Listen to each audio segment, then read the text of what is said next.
Felizmente, esta história não aconteceu comigo. Ainda não tive a experiência de ser protagonista de um relato deste tipo. A protagonista é minha avó, que nos contou essa experiência alguns anos atrás. Só agora consegui me sentar para pensar nela, descrevê-la, e quero compartilhar com vocês. Tudo aconteceu há mais de 60 anos. Minha avó nasceu em Óbidos, no Pará, mas ainda criança se mudou com seus pais e irmãos para a capital. Ela tinha cerca de 16 anos quando sua tia Clara faleceu, uma mulher que minha avó amava profundamente. A partida de sua tia foi um golpe duro para toda a família. Como era de costume, todos se reuniram para se despedir dela como se deve e viajaram para o velório. Após o enterro à tarde, a família se reuniu na casa da tia Clara para fazer uma pequena reunião em sua homenagem, algo que é comum em minha família. A área onde a tia Clara morava era isolada, obviamente com ruas de terra e terrenos amplos. A casa dela era grande, mas dividida em várias construções. A sala de jantar e um quarto estavam na parte principal. Já a cozinha ficava a cerca de 2 metros da casa, em uma pequena construção separada. Havia outros 2 quartos, também independentes. Minha avó conta que a casa estava cheia de imagens e figuras religiosas, e nas janelas havia tesouras abertas, um detalhe muito estranho. Durante a conversa, a família compartilhava histórias sobre a tia Clara, lembrando-se dela com carinho. Ela era uma pessoa realmente muito querida e respeitada por todos. No meio da conversa, minha avó notou algo estranho. 3 idosas estavam na entrada da casa em frente. Eram mulheres muito velhas, e segundo minha avó as descreveu, seus rostos eram pouco agradáveis. Essas senhoras estavam ali desde o momento em que chegaram à casa, e o mais perturbador é que elas não paravam de olhar para a casa da tia Clara. Embora não pronunciassem nenhuma palavra, sua presença era profundamente inquietante, como se estivessem espreitando. Minha avó descreve os olhos daquelas mulheres como brilhantes, quase como os olhos de um gato no escuro. Aquele olhar fixo causou-lhe um profundo desconforto. A casa onde elas estavam parecia abandonada, com paredes muito velhas, o quintal estava cheio de mato e a cerca parecia prestes a desabar. A inquietação começou a se espalhar entre os presentes e todos se sentiram desconfortáveis, como se aquelas mulheres transmitissem algo sinistro. Finalmente, a família decidiu se mover para os fundos para continuar a conversa. Uma das tias que cuidou da tia Clara nos últimos meses de vida mencionou que nunca tinha visto aquelas mulheres e que, até onde sabia, a casa em frente estava desabitada. Tentaram ignorar a situação, pensando que talvez as idosas conhecessem a tia Clara e estivessem ali para se despedir dela de alguma forma. Naquela mesma noite, grande parte da família foi embora. Minha avó pediu permissão aos pais para ficar mais uma semana com seus primos e ajudar a guardar as coisas da tia em caixotes. No entanto, naquela primeira noite, ela não conseguiu dormir. Seus primos haviam ficado nos quartos independentes da casa principal, enquanto ela decidiu dormir no quarto que pertencia à tia. Estar naquele quarto, sozinha e rodeada das coisas da tia, fazia-a sentir um nervosismo que não conseguia explicar. À medida que os dias passavam, as coisas começaram a ficar estranhas, ainda mais estranhas. No início era só uma sensação de desconforto, como se alguém estivesse constantemente observando, mesmo dentro da casa, mas depois começaram os sussurros. Minha avó dizia que à noite, quando tudo estava em silêncio, ouvia vozes do lado de fora, como se um grupo de pessoas sussurrasse ao mesmo tempo. O estranho é que esses sussurros sempre pareciam vir da maldita casa da frente. Uns 4 dias depois, seus primos saíram para pescar. Como minha avó era a mais nova, ficou na casa para continuar guardando as coisas da tia. Enquanto limpava, ela decidiu levar algumas coisas para fora. Foi então que ela voltou a ver as 3 idosas. Dessa vez algo havia mudado. As idosas pareciam mais jovens do que ela se lembrava. Seus rostos, embora ainda marcados pela passagem dos anos, não pareciam tão velhos. O mais perturbador foi o sorriso delas. Mas em seus olhos refletia-se algo completamente oposto: raiva, fúria.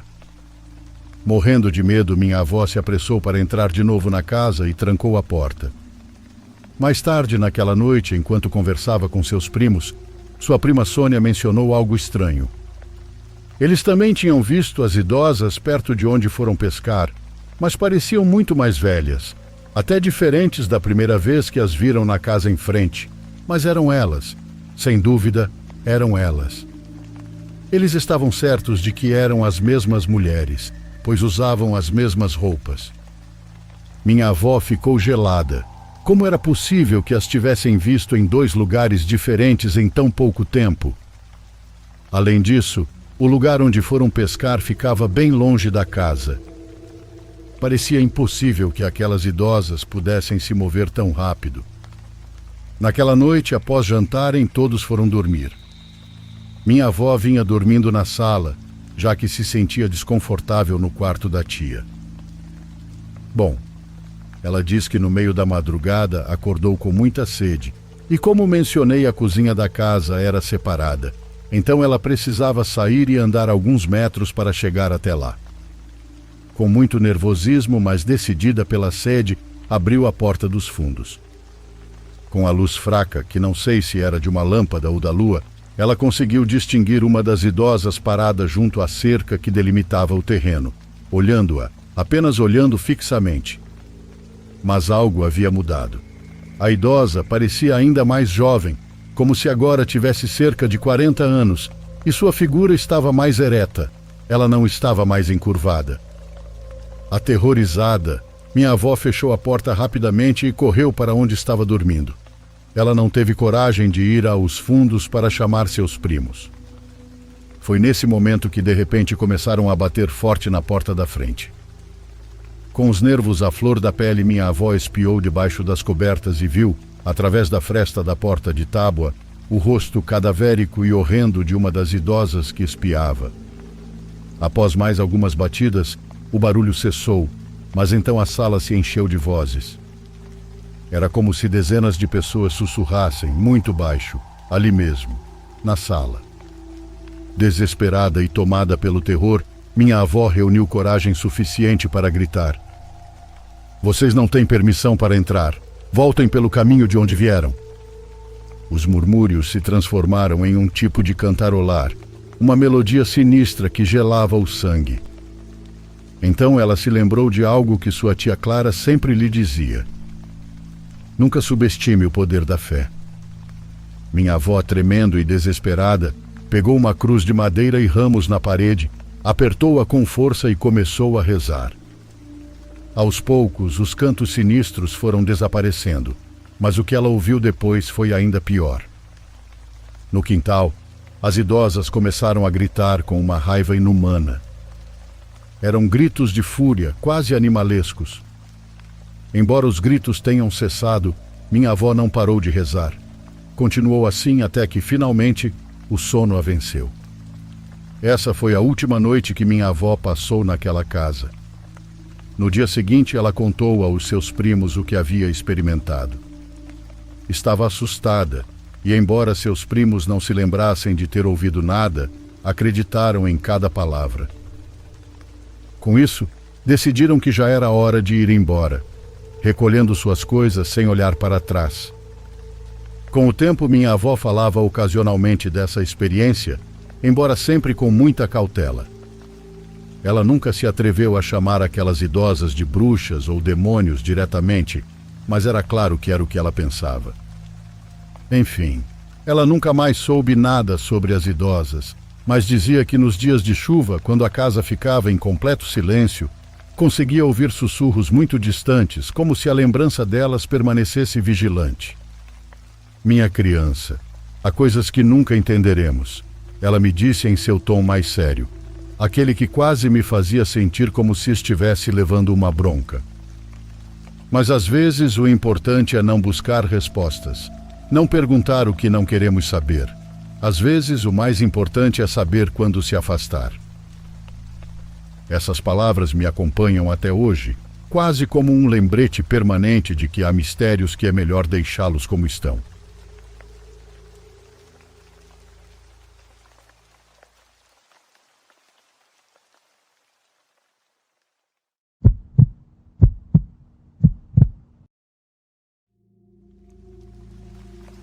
Meu nome é Santiago, e o que vou contar aconteceu há alguns anos. Não sei se você ou sua audiência vão acreditar em mim, mas para ser sincero, isso não importa muito. Trabalhei durante quase 10 anos como guarda florestal em uma região rural, perto de Novo Airão. A maioria dos dias era tranquilo. Meu trabalho consistia em patrulhar as trilhas, certificar-me de que os visitantes não ateassem fogo e de vez em quando verificar se não havia animais mortos ou sinais de caçadores. Nada fora do comum. No entanto, havia algo que sempre me inquietava: um vale afastado das rotas principais, um lugar onde ninguém costumava ir, nem mesmo os moradores locais. À primeira vista, não havia razão para evitá-lo. Era uma área verde e densa, com árvores altas e uma brisa fresca, que tornava o lugar incrível. Mas havia algo estranho naquele local, algo que eu nunca consegui entender completamente. A primeira vez que percebi que algo estava errado foi cerca de 1 ano antes do que vou te contar agora. Durante uma de minhas patrulhas regulares, encontrei uma cabra morta naquele vale. Ela estava disposta de uma maneira estranha, com cortes limpos no corpo e rodeada pelo que pareciam ser galhos secos, dispostos em um círculo. Estava me esquecendo de mencionar, mas a cabra não apresentava sinais de ataque de predador.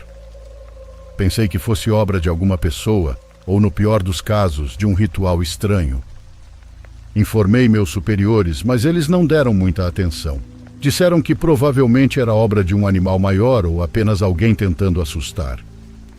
Ao longo daquele ano, encontrei mais animais mortos na mesma área, alguns menores, outros maiores, sempre dispostos de forma semelhante.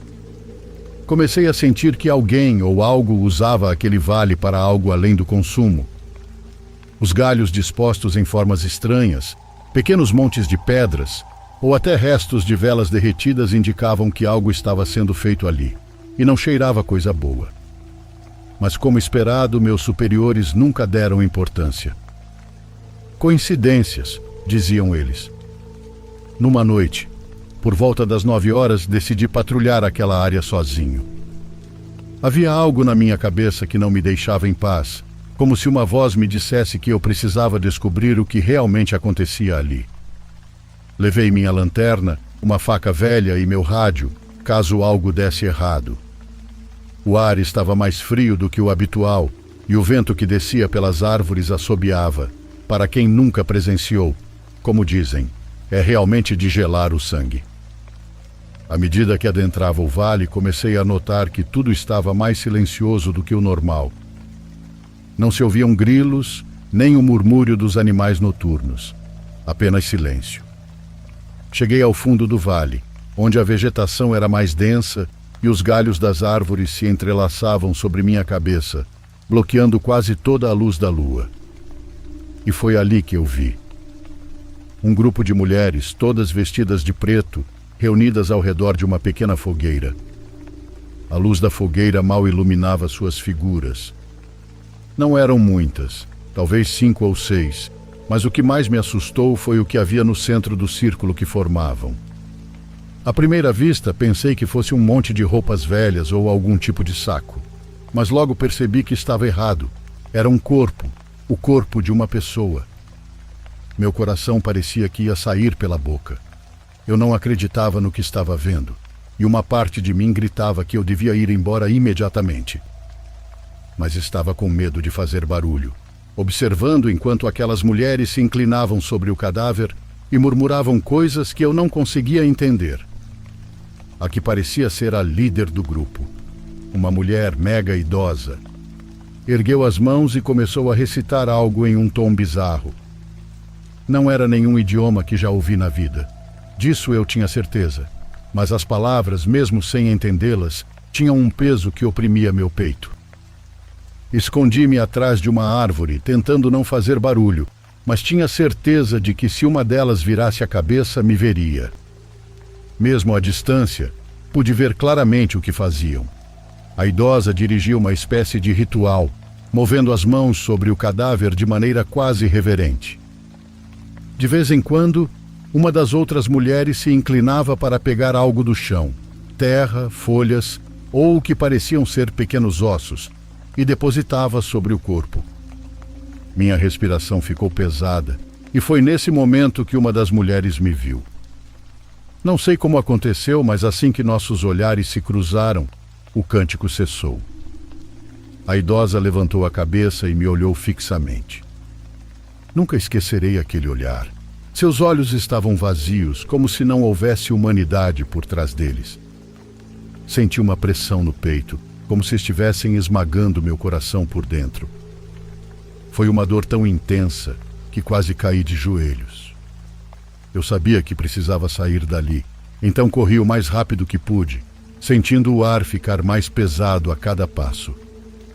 Enquanto fugia, ouvi suas vozes atrás de mim, mas não tive coragem de olhar para trás. Não sei se me seguiram ou se apenas me deixaram ir, mas cheguei ao meu posto tremendo, sem conseguir dizer uma única palavra. Na manhã seguinte, voltei ao local com outro guarda. Para minha surpresa, não havia rastro das mulheres ou do corpo, apenas marcas da fogueira e alguns galhos quebrados. Tentei me convencer de que tudo não passara de coisa da minha cabeça, mas não consigo esquecer o que vi naquela noite. Desde então, ouvi rumores pela região sobre mulheres que praticam magia negra e realizam rituais nos lugares mais afastados. Nessa época, eu já estava em processo de separação e acabei por deixar meu trabalho. Agora vivo com minha mãe em João Pessoa, mas toda vez que fecho os olhos posso vê-las. Não sei o que faziam ou por que me deixaram ir, mas algo me diz que aquelas mulheres ainda estão lá, realizando seus rituais.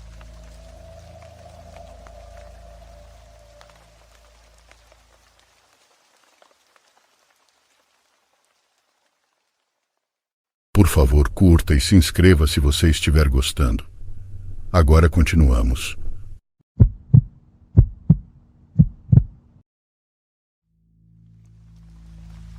Espero que vocês estejam bem.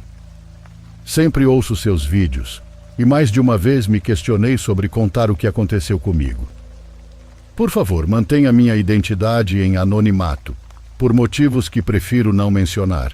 Só direi que moro no interior de São Paulo, próximo a Campinas. Vou te contar minha história, que intitulei de O que não era deste mundo.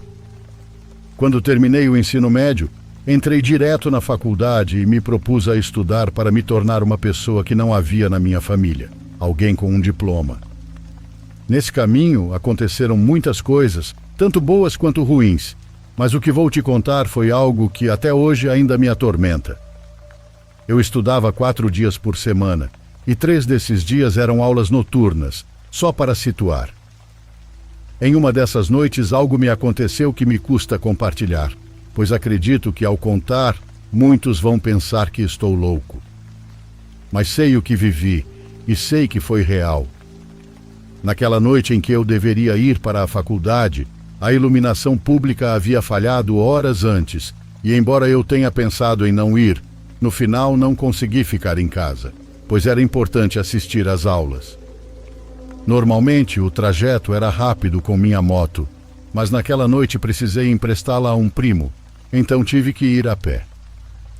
É importante mencionar que havia um trecho no caminho onde ocorriam muitos acidentes. Não muito tempo atrás vi no Facebook que nesse trecho uma família inteira perdeu a vida em um acidente de trânsito. Esse pedaço específico fazia parte da estrada só para dar uma ideia. A verdade é que, sempre que eu passava por ali de moto, não sentia nada estranho, mas naquele dia foi diferente. Eram aproximadamente 7 horas da noite e essa parte do caminho estava escuro. Para me ajudar, liguei o flash do celular e enquanto avançava comecei a sentir um frio intenso. Tremia incontrolavelmente, sem entender o porquê. No início não dei muita importância, pois nas últimas semanas o tempo estava doido. Certamente era só isso. No entanto, quando estava chegando a essa área, senti um olhar penetrante sobre mim. Parei e iluminei ao redor, mas não vi nada. Retomei meu caminho e alguns minutos depois tive a mesma sensação. Foi então que comecei a me preocupar. Acelerei o passo e percebi que quase não tinha avançado. Não sei como, mas mesmo tendo parado por apenas um segundo para olhar ao redor, parecia que eu estava ali há muito mais tempo. Foi então que novamente senti que algo me observava. Todos os pelos se arrepiaram. De repente, prestes a retomar minha caminhada, senti nas minhas costas o toque de uma mão fria como gelo. Tentei olhar para trás, embora uma parte de mim dissesse para não fazer isso. No final, não resisti e olhei. Lá estavam eles. No final de uma curva, vi a silhueta de um homem, uma mulher e outras duas figuras menores que pareciam ser crianças. Não conseguia enxergá-los claramente, mas percebi que eram pequenos.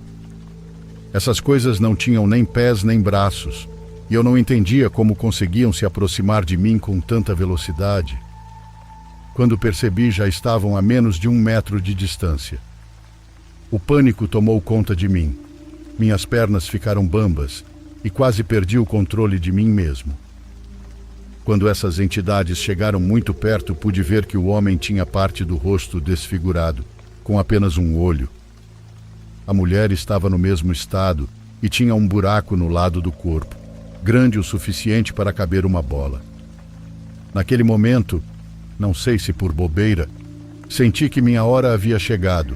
Senti que minha vida estava nas mãos dessas coisas com forma humana, mas que claramente não eram deste mundo. Não sabia o que fazer, meu corpo estava completamente paralisado, e como pude, lembrei-me do Salmo 91. Comecei a recitá-lo em voz baixa, com aquelas coisas tão próximas, que pude sentir seu cheiro pútrido, um cheiro de morte. Continuei recitando o salmo, e quando terminei, olhei na direção onde aquelas coisas estavam e percebi que elas não estavam mais lá. Não sei como, mas desapareceram. Sem fôlego, assustado e completamente gelado, vi ao longe um veículo se aproximando. Notei que era um caminhão. Como se Deus tivesse me ajudado, recuperei as forças e fiz sinal para que o motorista me visse. Não sei como, mas para minha sorte ele parou e eu subi. O motorista me viu suado, pálido, como se eu tivesse perdido a vida e ela tivesse sido devolvida a mim. Chorando, pedi para ele me levar até a zona residencial onde mora minha tia. Ele, muito gentil, aceitou. Quando cheguei na casa da minha tia, fiquei lá a noite toda, nem fui para a aula. Ela me emprestou um quarto, tomei um banho e tentei me acalmar, mas a verdade é que não consegui dormir pensando no que havia visto e sentido. Até hoje lembro-me dessa experiência. Na verdade, nem tem como esquecer algo assim. Prometi a mim mesmo que nunca mais voltaria a passar a pé por aquele trecho do caminho. Sempre que passo por ali de moto, seja de dia ou de noite, acelero como se não houvesse amanhã.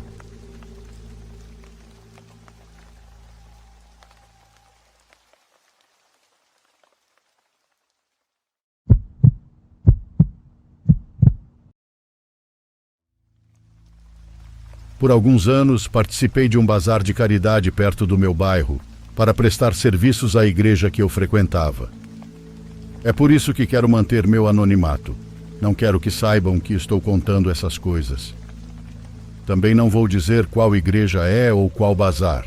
Minha intenção não é prejudicá-los, mas compartilhar o que aconteceu lá. Esse lugar é como uma rede de bazares onde as pessoas doam coisas em bom estado, ou pelo menos aceitáveis, para que possam ser vendidas a preços acessíveis, e o dinheiro arrecadado vai para fundações de crianças, pessoas doentes e outras ações da igreja. Enquanto estive lá, nunca sabíamos o que chegaria como doação ao bazar. Você encontra de tudo, E claro que há um filtro para o que não pode ser aceito, evitando lotar o espaço com coisas desnecessárias.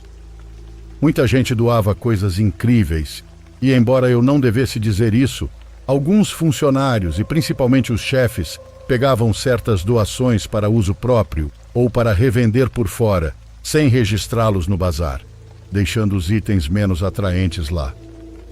Isso não é comum, mas faz com que fiquemos com objetos difíceis de vender.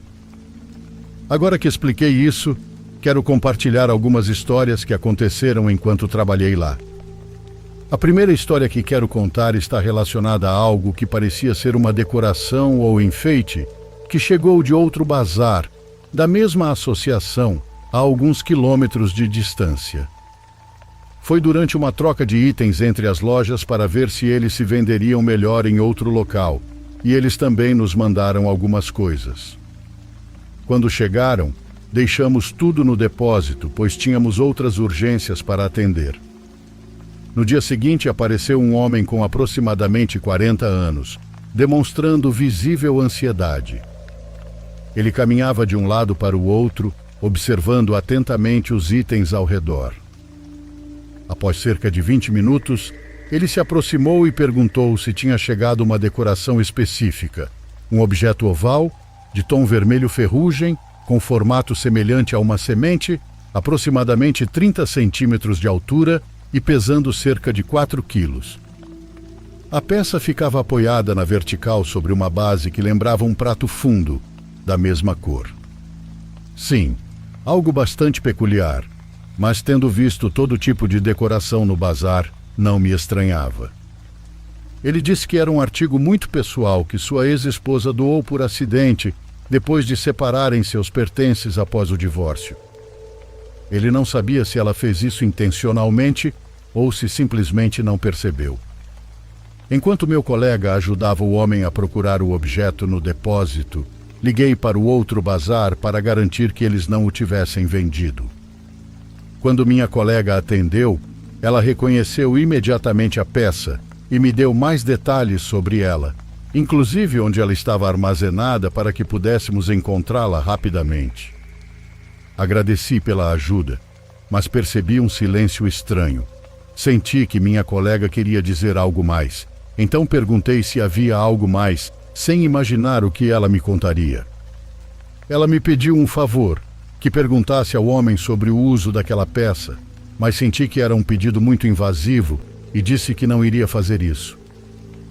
Ela entendeu e se desculpou, mas enquanto buscávamos o objeto, ela me contou algo. Desde que aquela peça chegou ao bazar, ela acreditava que era coisa de sua imaginação, mas todos começaram a se desentender, brigando por coisas banais. Ela começou a notar que o ambiente estava tenso, mas nunca associou a peça a isso até que coisas estranhas começaram a acontecer. Uma noite quase fechando, ela foi ao depósito para fazer um rápido inventário, mas, quase terminando, viu a porta se fechar bruscamente, deixando-a trancada, e a luz foi apagada do lado de fora. Ela ouviu o interruptor. Ela pensou que era uma brincadeira, mas ninguém ali fazia esse tipo de brincadeira. Tem muita gente séria. Ela então chamou seus colegas para que abrissem a porta, e enquanto esperava, ouviu passos lá dentro com ela, na escuridão. Como qualquer pessoa faria, ela começou a gritar, e quando finalmente abriram, ela saiu apavorada. Tentaram ligar a luz várias vezes, mas parecia que ela havia queimado até que finalmente funcionou. Outro colega contou em confiança que, frequentemente, ouvia seu nome ser chamado no bazar. Ele ignorava, pensando que queriam provocá-lo, até que um dia decidiu seguir a voz, que o levava para a seção de decorações onde estava o item do homem. Chegando lá, ouviu um sussurro chamando seu nome e viu o rosto de seu avô falecido, mas em um estado horrível, decompondo-se, refletido em um espelho à venda. Esse reflexo sorriu e disse seu nome. Em choque, ele recuou e até quebrou um vaso. Minha colega ao telefone contou que, depois disso, ele nunca mais caminhou por aquele corredor novamente. O último acontecimento que me contaram foi o que aconteceu com um dos encarregados, que chegou bem cedo pela manhã, uma semana antes de fazermos a troca e trazer aquela peça para cá. Ele contou aos funcionários quando chegaram naquele dia que estava abrindo o bazar e, assim que entrou, sentiu um cheiro de fumaça ou queimado. Com isso, ele foi seguindo o cheiro e, quando abriu a porta do escritório, viu que estava pegando fogo. Rapidamente, ele pegou o celular para chamar os bombeiros, deu o endereço e saiu. Depois de alguns segundos, ele voltou e deu uma olhada no interior para ver se o fogo não estava se espalhando muito, já que o único extintor estava dentro daquele escritório. Agora tudo parecia calmo. Não havia fumaça, nem fogo e nem cheiro de queimado. Ele correu para o escritório, mas tudo estava em ordem, apesar dele jurar que o que tinha visto era real. E além disso, ele não tinha motivo para inventar algo assim. Pelo contrário, isso só prejudicaria ele e o bazar, pois ele receberia uma advertência severa. Essa moça me disse que quando chegaram e o viram do lado de fora do bazar, ao cumprimentá-lo, ele realmente cheirava muito a queimado, mas não como madeira, cigarro ou comida, era um cheiro como o de um incêndio em construção. Ele contou o que aconteceu e então todos compartilharam o que já havia ocorrido com eles. Ela pediu desculpas por ter enviado aquilo para cá sem nos dar algum contexto, ou por se desfazer daquela peça dessa maneira, pois só então eles perceberam a ligação. Não me lembro exatamente o que disse, pois estava muito impressionada com o que ela me contou. Lembro-me de estar com o olhar perdido, imaginando tudo enquanto ela falava, mas tive que encerrar a chamada quando percebi que o senhor estava saindo com a peça. Disse à minha colega que ligaria de volta em 1 hora para contar o que o senhor havia me dito, pois queria perguntar algo, se fosse possível, e ela respondeu que sim, que podia ligar em 1 hora. Quando cheguei até o senhor, ele parecia calmo e feliz enquanto carregava aquela peça nas mãos, o que me deixou contente por ele. Fiz alguns comentários para aliviar a situação e, após uma breve conversa, perguntei o motivo daquela peça ter tanto valor para ele. E quando ele respondeu, tudo fez sentido. Naquela decoração estavam as cinzas de seu pai. Não precisei de mais explicações para entender o que aconteceu na outra filial. Ficava claro que algo tão delicado não deveria estar ali. Pode ser que aquelas manifestações não tinham intenção de machucar ninguém, mas talvez queriam que as cinzas voltassem para a família. Bem, é o que nós supomos. O importante é que no final as cinzas voltaram para o senhor, e agora ficamos pensando, será que a ex-esposa dele fez isso de propósito?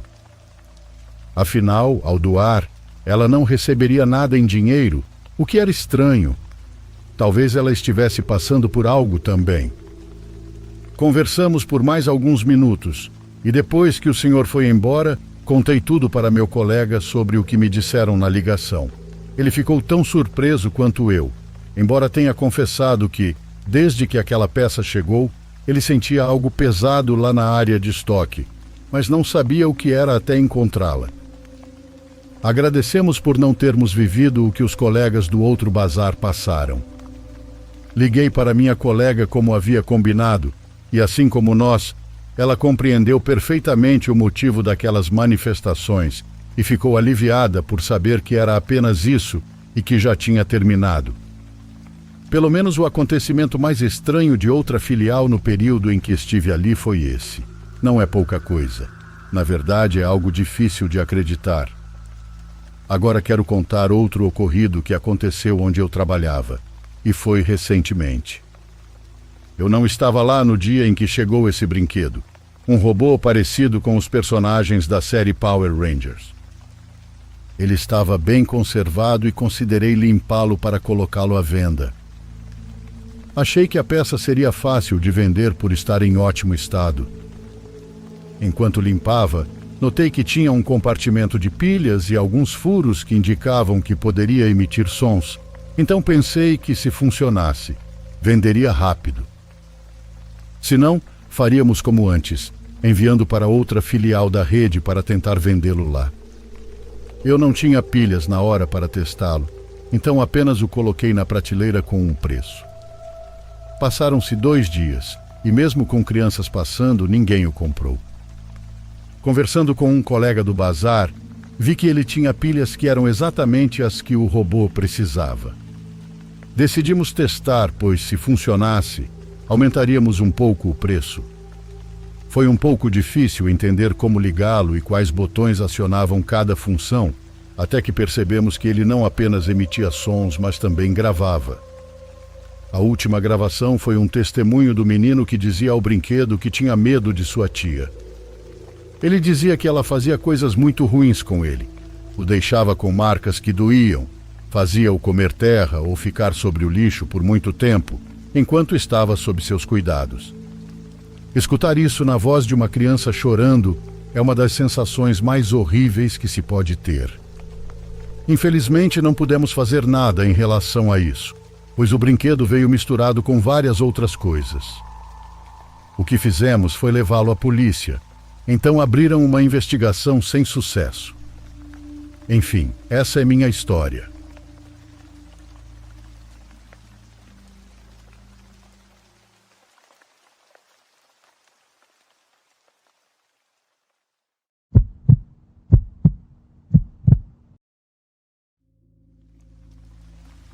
Evitarei usar os nomes dos envolvidos, exceto o meu, pois isso aconteceu em um momento muito difícil para o núcleo da minha família. Éramos minha mãe, meu pai, minha irmã e eu, Jonas. Vou começar dizendo que desde pequeno tenho uma afinidade com temas sobrenaturais. Tudo isso começou com filmes, desenhos, músicas, programas de rádio e outros. Por exemplo, naquela época eu gostava muito de um programa chamado A Mão Peluda, onde as pessoas ligavam para contar suas histórias paranormais ao vivo. Até hoje é algo que me fascina, e acredito que quem conhece esse programa compartilha o mesmo sentimento. Embora apenas uma pequena porcentagem de pessoas o conheça, esse programa elevava os relatos a outro nível. Como parte importante do meu relato, devo mencionar que naquela época eu também fazia desenhos de florestas, fantasmas, monges, bruxas e outras criaturas, todos com um toque sombrio. Eu também gostava de fazer esculturas, explorando qualquer coisa que minha criatividade permitisse. Na época eu tinha 12 anos e morava com minha família em uma escola fundamental em Pelotas, onde meu avô era o zelador. Após ele, meu pai assumiu essa função, então podíamos morar na escola, já que o papel do zelador era manter tudo, especialmente a limpeza, em completa ordem. Ele também era vigia à noite. Bom, ter onde morar ajudava muito, pois não tínhamos casa própria, e dinheiro guardado nem imaginávamos ter. Nossa situação era complicada e alugar não era uma opção. Como eu disse, fazia esculturas. Entre todas as minhas criações, a que se destacava era a figura de um monge que fiz com massa de modelar, de aproximadamente 30 centímetros. Cada detalhe estava bem feito, pois pensei em usá-lo como um item decorativo, com o meu característico toque assustador. Ele usava uma túnica preta que o cobria quase por completo, deixando apenas as mãos à mostra, com unhas longas, apoiado em um cajado e com o rosto sombreado pelo capuz. Seus olhos eram escuros, parecendo apenas cavidades, e o nariz lembrava o de duendes ou bruxas que conhecemos como estereótipos. O capuz era grande e terminava em ponta. Eu estava tão apegado à minha criação que a levava comigo por todo lado, só a deixava na cabeceira da minha cama quando ia para a aula ou jogava futebol. Nem preciso dizer o quanto me apeguei a essa figura. Mas enfim, eu não tinha uma boa relação com meu pai. Na verdade, embora ele vivesse conosco, ele nunca estava presente para ninguém. A parte difícil é que nem sempre podíamos comer adequadamente por causa das dificuldades financeiras, o que gerava discussões constantes entre meus pais. Embora essa informação seja difícil para mim contar, todas as noites haviam brigas, algumas em voz alta, outras bem silenciosas. O evento paranormal aconteceu tarde da noite, já de madrugada. Acordamos sobressaltados ao ouvir meu pai gritar no quarto dele. Eu me lembro bem. Foi um grito de puro terror. Todos ficamos desnorteados e isso nos deixou arrepiados. Mas o mais aterrorizante e desconcertante aconteceu quando o encontramos no quarto dele chorando.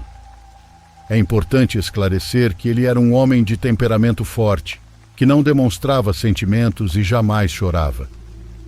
Quando entramos no quarto, minha mãe estava abraçando-o. Algo que também me pareceu estranho foi que, ao nos levantarmos, procurei pelo monge na cabeceira da minha cama, mas não o encontrei. Achei que tinha sido mais uma briga e me preparei para procurar minha figura. Eu estava certo de que a havia deixado lá. E digo isso porque até hoje, aos 37 anos, sempre fui muito organizado e de boa memória. Depois de um tempo, desisti de procurar, pensando que talvez a tivesse deixado em outro lugar ou algo assim. Eu procuraria por ela com mais calma pela manhã. Ao acordarmos, minha mãe nos esperava na mesa para nos contar o que havia acontecido. Segundo o que ela nos disse, meu pai acordou ao ouvir alguém chamá-lo e logo depois sentiu uma forte pressão no peito. Ao despertar, viu a figura de um monge parecido com a minha escultura, mas muito maior.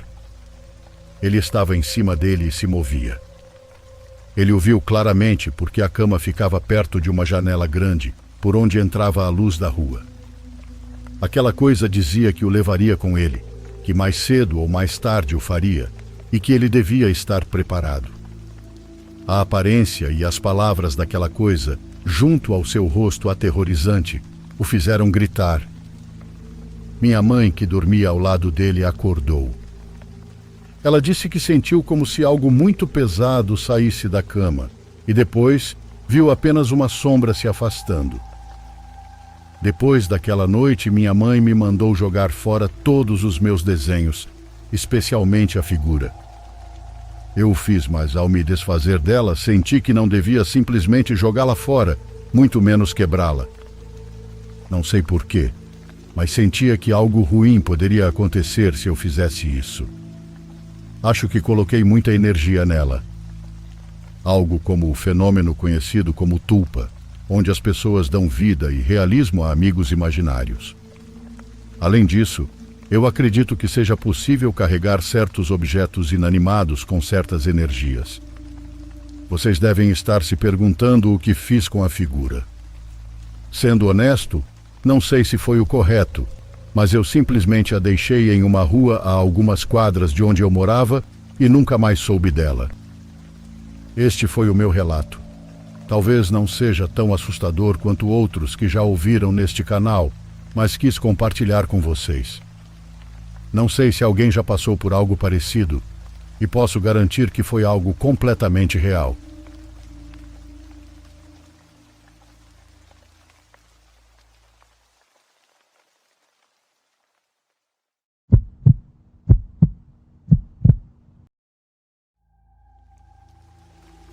Isso aconteceu quando eu era criança, então alguns detalhes estão meio confusos.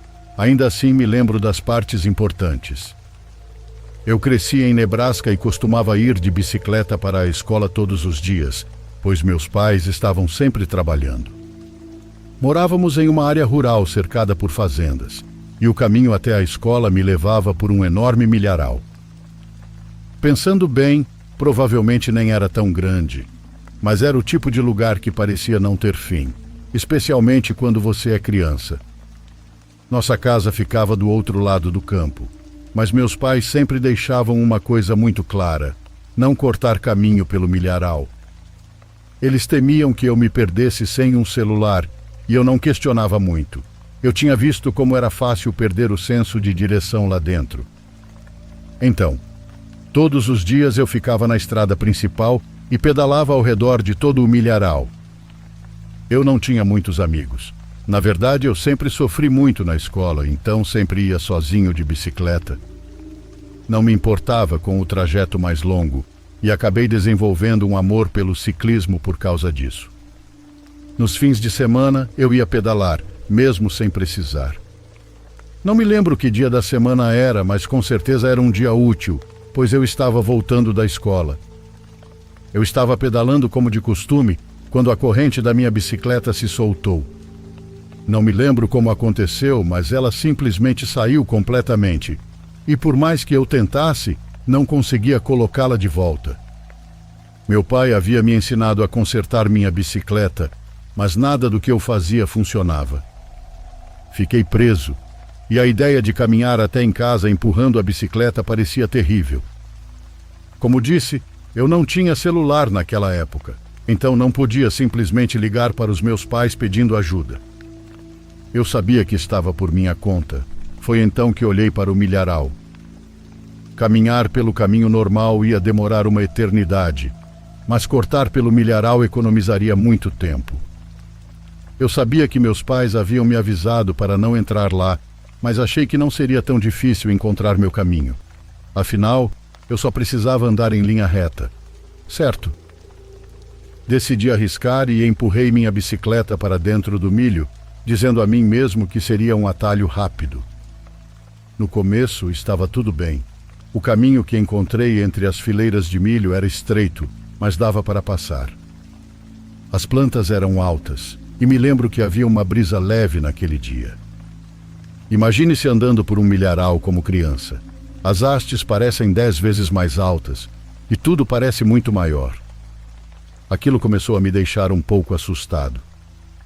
O milho bloqueava muita luz, e era estranhamente silencioso ali dentro. Não sei o motivo, mas de vez em quando olhava para trás. Não sabia o que me assustava, mas me lembro de querer sair de lá o mais rápido possível. Depois de alguns minutos comecei a ouvir um leve ruído vindo do milho, um pouco além do caminho. Parei e ouvi, tentando me convencer de que era apenas o vento. Mas não parecia o vento. O barulho parou, mas assim que voltei a andar, ouvi de novo. Desta vez estava um pouco mais alto e mais perto. Pensei que podia ser algum animal me seguindo, mas não sabia que tipo de animal faria tanto barulho. Eu estava com dificuldade para respirar, arrependido de ter entrado naquele milharal. Acelerei o passo, mas não queria deixar minha bicicleta para trás. Continuava dizendo a mim mesmo que estava sendo paranoico, mas a cada poucos minutos o barulho voltava, como se aquilo estivesse me seguindo. Eventualmente o som parou e senti uma onda de alívio. Talvez uns 10 minutos se passaram sem sons estranhos. Na próxima junção, decidi mudar de fileira só para garantir. Virei a esquina e bem ali no meio do caminho estava um homem. Ele estava parado, com os braços ao lado do corpo, me encarando. Ele não parecia um fazendeiro ou alguém que pertencia àquele lugar. Suas roupas estavam sujas e rasgadas, e ele tinha o que pareciam ser arranhões longos nos 2 braços. Não sei descrever de outra forma. Eram marcas compridas que pareciam gravadas em sua pele. Congelei, sem saber o que fazer. Então ele perguntou se eu estava perdido, com uma voz baixa e rouca. Não respondi. Estava paralisado. Ele deu um passo em minha direção e disse que me ajudaria a encontrar o caminho de volta para casa. Senti como se estivesse em uma paralisia do sono. Não conseguia me mover. Cada instinto meu gritava para correr, mas eu não conseguia. Juro, não conseguia. Ele começou a andar mais rápido, com as mãos estendidas em minha direção, e foi aí que minhas pernas agiram sozinhas. Soltei minha bicicleta e corri o mais rápido que pude. Ele começou a me perseguir, gritando que só queria me ajudar. Não parei de correr. Eu conseguia ouvi-lo rompendo as plantas de milho atrás de mim, gritando para eu parar. Me escondi atrás de uma das fileiras e me agachei, encolhendo-me com os olhos fechados. Tentei me fazer o menor possível. Sinceramente, achei que ia morrer. Ele estava segurando algo que parecia uma corda. Quando ele passou, murmurou para si mesmo: "Eu tenho que encontrá-lo. Nunca vou esquecer essas palavras enquanto eu viver." Fiquei escondido o que pareceram ser horas. Minhas pernas estavam doendo e meu corpo inteiro tremia, mas eu não me mexi até ter certeza de que ele havia ido embora. Quando finalmente saí do milharal e fiz meu caminho para casa, eu tremia tanto que mal conseguia andar. Já estava escuro e eventualmente encontrei o caminho para casa. Corri para dentro e meus pais estavam quase infartando, preocupados sobre onde eu tinha estado. Contei tudo a eles. Minha mãe estava em lágrimas e meu pai parecia pronto para matar alguém. Mas a essa altura não havia muito o que fazer. Aquele homem já tinha sumido. Meu pai saiu para procurar minha bicicleta, mas não a encontrou. Eles me compraram uma nova alguns dias depois e a vida seguiu. Algumas semanas depois, algo aconteceu que nos fez finalmente nos mudar dali. Cheguei em casa da escola e lá na frente da porta estava minha velha bicicleta, aquela que eu havia deixado no milharal. Não sei quem ficou mais assustado, eu ou minha mãe. Ela não se sentiu mais segura naquela casa, então logo nos mudamos de lá. Meus pais não falam muito sobre o que aconteceu, mas acho que nunca vou conseguir esquecer.